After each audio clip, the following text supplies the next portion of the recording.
Bonjour à toutes et à tous, bienvenue dans 7 au carré, l'émission qui essaye d'expliquer comment se passent les mathématiques à l'école, pour les plus petits et aussi pour les plus grands, et qui essaye aussi d'expliquer aux parents comment on peut aider ses enfants à faire ses devoirs.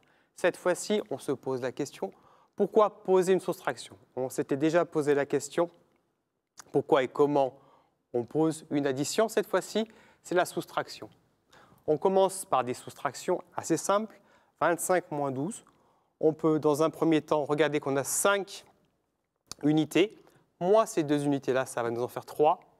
Et si on a 2 dizaines, moins une dizaine, 2 moins 1, c'est facile. Il nous en reste une. 25 moins 12, ça fait 13.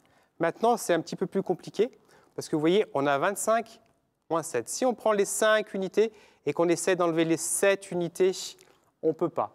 C'est donc un petit peu plus compliqué. Ce qu'il faut essayer de faire, c'est de transformer ce 25 en 10 plus 15. Et là, on va pouvoir faire le 7 moins le 15, le 15, pardon, moins le 7 qui est ici, puisque c'est l'inverse, le 15 moins le 7 qui est ici. Et là, on va trouver effectivement facilement 8, d'accord? Et puis là, on aura la dizaine qui est ici, moins cette dizaine qui est là, une dizaine moins une dizaine, ça fait 0. 25 moins 17, ça fait bien 8, mais vous voyez que cette façon de faire commence à être un petit peu complexe.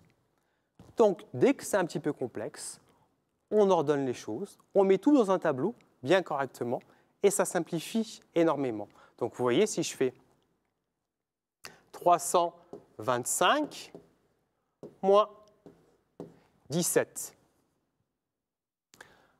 on peut faire comme tout à l'heure. On voit que le 5 moins 7, on ne peut pas. Qu'est-ce qu'on fait? Eh bien, on fait comme ça, on partage effectivement celle-ci encore. Celle-ci, on la partage, ces 2 dizaines-là, on les partage en 2 morceaux. Une qu'on va laisser ici et l'autre qu'on va mettre à côté du 5. Comme ça, on a notre 15 qui apparaît tout de suite, de manière plus simple que tout à l'heure. Et 15 moins 7, on sait que ça fait 8. Il nous reste la dizaine qu'on a gardée, elle est bien là, elle aussi, ici. On lui enlève celle du 17. 1 moins 1, ça fait 0 comme tout à l'heure. Puis on avait un 300, 300 moins rien, ça reste bien 3. Donc vous voyez, avec cette façon de faire là, les choses sont plus posées, on se perd un petit peu moins, il y en a moins de partout. On peut essayer encore la même chose avec 2325 moins 1417. J'ai ma même problématique sur les unités que tout à l'heure. Celle-ci, je la partage, je lui en pique une que je rajoute là. Celle qui reste, je la laisse ici, je la marque bien pour ne pas l'oublier. 15 moins 7, ça fait bien 8. 1 moins 1, ça fait bien 0. Oh, j'ai un autre souci là. 3 moins 4, je ne peux pas. Pas de souci, je fais la même chose avec les 1000. Je le partage en 2. Il y en a un que je laisse là et l'autre que j'ai piqué, que je mets avec les centaines. 13 moins 4, ça me fait 9. Et enfin, 1 moins 1, ça me fait 0. Vous voyez, je suis beaucoup moins perdu, même si je vais jusqu'au 1000. On pourrait continuer comme ça. Encore longtemps, c'est toujours la même technique. Donc, pour soustraire un chiffre à un autre, quand il est trop petit, on pique une dizaine dans la colonne des dizaines pour la lui donner. On peut alors faire la soustraction. C'est pour ça que j'ai mis un petit voleur, parce qu'il pique la dizaine à côté pour permettre de faire le calcul beaucoup plus facilement. Il y a une autre méthode. Cette méthode, c'est certainement celle dont les parents se souviennent le plus. C'est ce qu'on appelle en général pour toutes les méthodes en calcul, les méthodes expertes, c'est-à-dire celles que les adultes savent faire. Et du coup, c'est celle qu'on garde en mémoire. C'est la méthode avec des retenues.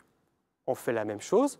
On réécrit un calcul qui ressemble aux autres. 2325 moins 1200 17.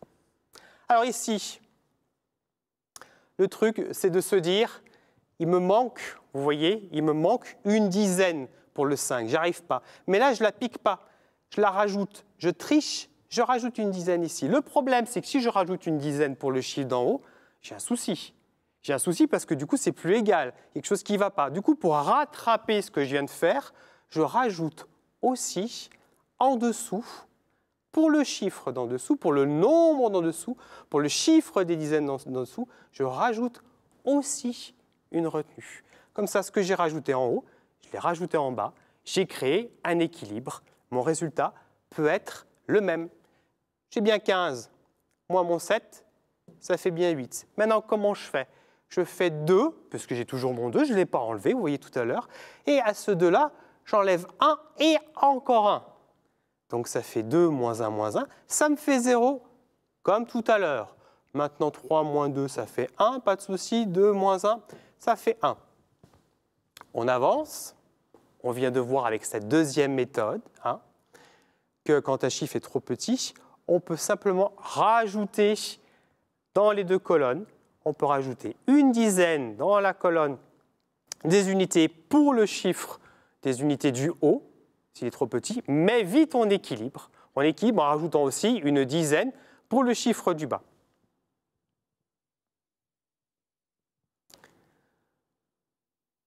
Alors, on peut voir encore avec un autre exemple, le 2325 moins 1457. Ici, je rajoute une dizaine, j'oublie pas, je la rajoute ici aussi, sinon ce n'est pas équilibré. 15 moins 7, ça fait 8. Et maintenant, j'ai 2 moins quoi? 2 moins 5, 2 moins 6. 5 plus 1, 6. 2 moins 6, qu'est-ce que je fais? Pas de souci, j'utilise la même méthode. Je rajoute ici, dès que je rajoute, vous voyez, une centaine ici, j'en rajoute vite une autre centaine dans la colonne des centaines, en dessous, pour établir l'équilibre. Maintenant, j'ai 12 moins 6. 5 plus 1, c'est bien 6. On n'oublie pas. 12 moins 6, ça fait 6. Maintenant, je veux faire 3 centaines moins 5 centaines. Même chose, je ne peux toujours pas. Je suis encore obligé de rajouter ici 1000. Donc, si je rajoute 1000 dans la case des centaines, je rajoute 1000 pour le nombre. D'en dessous, toujours pour équilibrer. 13 moins 5, ça marche maintenant. 13 moins 5, ça fait 8. Et maintenant, j'ai 2 moins 1 moins 1. 2 moins 1 moins 1, ça fait 0. Vous voyez qu'en étant bien méthodique, j'y suis arrivé. Mais chaque fois que je rajoute une dizaine en plus dans la colonne, vite, je rééquilibre pour le chiffre et le nombre d'en dessous. Attention, les retenues, ce n'est pas automatique. Des fois, on n'en a pas besoin. Vous voyez, 2325 moins 1816. Ici, 5. Ah, je ne peux pas enlever 6. Je rajoute en haut et en bas, je n'oublie pas. 15 moins 6, ça me fait 9. Ici, 2 moins 1, ça me fait 0. Je n'ai rien à piquer, je n'ai rien à équilibrer. Ici, par contre, 3 moins 8, ah, je rajoute, je suis obligé. 3 moins 8, ça fait 5. 2 moins 1, ça fait 0. Hop. 2325 moins 1800. 5 moins rien, 5, 2 moins rien, 2. Ici, 3 moins 8, je ne peux pas.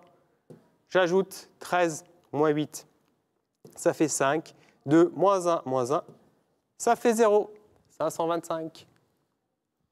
Pour résumer, on n'est pas obligé de poser toutes les soustractions, c'est comme les additions. Il existe 2 méthodes pour poser les soustractions. On place bien les chiffres, toujours pareil, dans les bonnes colonnes. S'il y a rien, on n'oublie pas de poser des zéros à la place, sinon ça décale tout. Et comme je dis à chaque fois, 3 centaines, ce n'est pas la même chose que 3 unités. 3 billets de 100 euros, ce n'est pas comme 3 pièces de 1 euro. J'écris les retenues pour ne pas surcharger ma mémoire, c'est comme pour les additions. Et il n'y a pas toujours de retenue, des fois on n'en a pas besoin.